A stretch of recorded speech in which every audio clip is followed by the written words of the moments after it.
Bonjour, aujourd'hui on aborde le chapitre 11, transformation en chimie organique, aspect macroscopique. En feuilletant votre livre, vous avez peut-être remarqué que c'est intitulé transformation en chimie organique recouvre deux chapitres, le 11 et le 12. Dans le 11, on va aborder les aspects macroscopiques et dans le 12, on abordera les aspects microscopiques. Les aspects macroscopiques, la première chose que vous devez connaître figure ici, être capable de reconnaître des groupes caractéristiques. Tous les groupes suivants sont à connaître. Donc on va détailler la structure d'une molécule organique. On va se servir de la représentation de Cram qui avait été vue le chapitre précédent. Et on va donc, dans un premier temps sous forme d'exercice, donner le nom ainsi que la formule brute des différentes molécules qui se trouvent juste dans le cours. Après, quand vous nommez une molécule, il y a toute une série de règles à avoir. Alors j'ai représenté ici la fonction chimique, le nom ainsi que la formule. Et la petite nouveauté dans ce tableau, c'est que vous pouvez avoir des molécules qui possèdent deux fonctions chimiques. Ce qui est un petit peu une nouveauté par rapport à ce qu'on a vu jusqu'à présent, puisque jusqu'à présent, chaque molécule avait et possédait une seule fonction chimique. Donc naturellement, les molécules utilisées en synthèse ou dans l'industrie ont une particularité, n'ont pas, disons, la particularité de n'avoir qu'une fonction. Très souvent, elles en ont plusieurs. Et donc, quand on nomme la molécule, le tout est de savoir quelle est la fonction qui va donner le nom à la molécule. Et donc là, vous avez ce qui figure dans cette première colonne qui s'appelle donc l'ordre de priorité.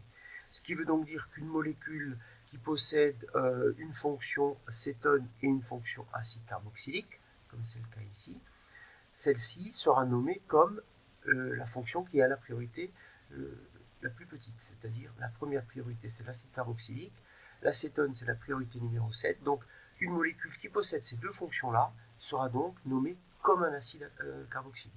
Et à ce moment-là, l'acétone n'aura plus ce suffixe on qu'elle confère à la molécule lorsqu'elle est toute seule en termes de fonction dans une molécule, mais va introduire le préfixe oxo.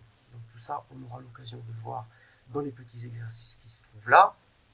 Ce tableau n'est strictement pas à connaître par cœur, c'est simplement pour vous faire comprendre que les molécules monofonctions sont relativement rares, si ce n'est dans les synthèses de base, mais dès que les synthèses deviennent un petit peu complexes, on a des molécules complexes et donc forcément on a plusieurs fonctions. Donc le nom doit tenir compte d'une certaine nomenclature en termes de fonctions. La partie importante de ce chapitre, une des deux parties importantes, apparaît dans le grand 2 et s'intitule Modification de la chaîne carbonée. Donc on a trois grandes familles de modification de la chaîne carbonée. La première famille, donc en résumé, tout ce qui suit nécessite d'être connu, d'être su, globalement par cœur, de manière à ce que si vous avez une question le jour de l'épreuve, vous puissiez sans réfléchir citer les différentes modifications possibles. Donc première modification, c'est un raccourcissement. Ça appartient à la famille des craquages. Dans ces craquages, on a deux possibilités. Soit un craquage catalytique, qui est un craquage à température élevée, mais pas trop, en présence d'un catalyseur. Donc là, on raccourcit une chaîne carbonée. Soit vous avez ce qu'on appelle un vapocraquage.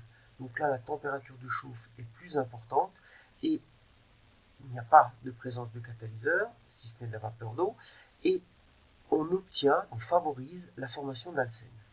Donc première famille, craquage catalytique, vapocraquage. Deuxième famille, lorsque on modifie la structure de la chaîne carbonée. Donc on n'est pas en train de la raccourcir, simplement on la modifie. Ça s'appelle un reformage. Donc comment sont réalisés ces reformages? Haute température, pression élevée, catalyseur. Deux types de reformage. Le premier, la chaîne linéaire devient une chaîne ramifiée, ça s'appelle une isomérisation, ou la chaîne linéaire devient partiellement un cycle, et on parle donc à ce moment-là de cyclisation. Troisième famille de modification, elle va consister, cette famille, à allonger la chaîne carbonée. Donc on a deux possibilités, deux manières d'allonger cette chaîne carbonée. La première s'appelle l'alkylation. Vous avez donc une molécule avec une insaturation, c'est-à-dire typiquement une double liaison sur laquelle on va ajouter une molécule qui n'a pas d'insaturation, et la molécule finale ne possède plus d'insaturation. C'est-à-dire qu'en fait, on va voir dans certains exercices que on peut dire que la double liaison s'ouvre. La deuxième famille constitue quelque chose qui a une énorme importance industrielle, c'est ce qu'on appelle la polymérisation. Alors qu'est-ce qu'une polymérisation? C'est-à-dire que vous allez prendre une molécule, comme tout à l'heure, une molécule qui possède une double liaison, et vous allez en prendre un certain nombre. Et ces molécules ces doubles liaisons vont s'ouvrir de manière à créer des liaisons entre ces différentes molécules. Et donc, ce qu'on appelle ici le monomère, quand il va s'additionner à un autre monomère et encore à un autre monomère, va constituer ce qu'on appelle un polymère. Donc ça, c'est industriellement la technique et la méthode la plus utilisée pour allonger une chaîne carbonée. Et c'est de cette manière-là que l'on fabrique la plupart des matières plastiques, qui sont aussi des polymères. Alors en exemple, j'ai pris un exemple biologique, par exemple l'amidon. Donc qu'est-ce que c'est que l'amidon? C'est de l'amylose ou de l'amylopectine. L'amylose, c'est un enchaînement de 600 à 1000 molécules de glucose. L'amylopectine, c'est de 10 000 à 100 000 molécules de glucose. Donc vous avez un enchaînement de glucose, donc un polymère, un petit peu à cette image-là. Et ce polymère, c'est ce que vous ingérez quand vous mangez de l'amidon. Et la dégradation chimique catalysée, enzymatique par exemple, de l'amidon, c'est-à-dire de l'amylose ou de l'amylopectine, va se traduire par la rupture du polymère au monomère. Et le monomère, quel est-il? Le monomère, c'est une molécule de glucose.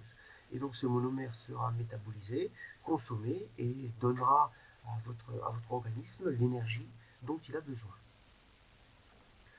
Deuxième type de modification et de transformation qu'on peut réaliser sur une molécule, si on ne parle pas de la chaîne carbonée, on peut parler du groupe fonctionnel. Donc là, 3 réactions à connaître, 3 modifications du groupe fonctionnel. La première, c'est la substitution.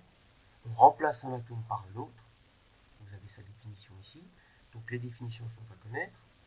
Une réaction d'addition. Donc vous additionnez une molécule sur une autre. Là, forcément, pour qu'on puisse additionner une molécule, comme ici le chlorure d'hydrogène, sur une autre molécule, il faut qu'il y ait une insaturation. L'insaturation, c'est-à-dire la double liaison, va garantir que l'addition est possible. Et naturellement, quand la molécule se sera additionnée, vous allez perdre ce caractère de double liaison et les atomes de carbone vont devenir tétragonaux alors qu'ils étaient ici trigonaux. Dernière possibilité, c'est la réaction d'élimination. Donc là, c'est un petit peu la réciproque de la réaction d'addition. C'est-à-dire que vous avez une molécule où les deux atomes de carbone sont tétragonaux. On enlève quelque chose sur chacun des deux atomes qui sont liés par une simple liaison. La molécule disparaît et on reforme une double liaison. Donc là, par exemple, vous avez l'exemple d'une déshydratation, puisqu'on enlève à la fois OH sur l'un et H sur l'autre. Ça revient à dire qu'on enlève H2O. Alors que sur cette molécule-là, on enlève un atome d'hydrogène sur chaque atome de carbone, et on enlève donc une molécule d'hydrogène. On parlera à ce moment-là de déshydrogénation. Alors une fois n'est pas coutume, je vais terminer cette vidéo sur le chapitre 11 par la vision de la carte mentale. Je vous rappelle que j'ai réalisé des cartes mentales pour chacun des chapitres. Et dans le cas du chapitre 11, cette carte mentale vous résume toutes les notions de cours, puisqu'il s'agit ici que de cours, que vous avez à retenir dans ce chapitre. C'est-à-dire que la première partie est modification de la chaîne carbonée, un raccourcissement, vapocraquage, craquage catalytique, reformage, donc soit vous avez une isomérisation, soit une cyclisation, allongement, alkylation, polymérisation. Et la deuxième grande partie, lorsqu'on modifie le groupe fonctionnel, une substitution, une addition, une élimination. Voilà donc pour ce chapitre 10 qui est un chapitre relativement rapide que j'espère terminer en à peu près une semaine.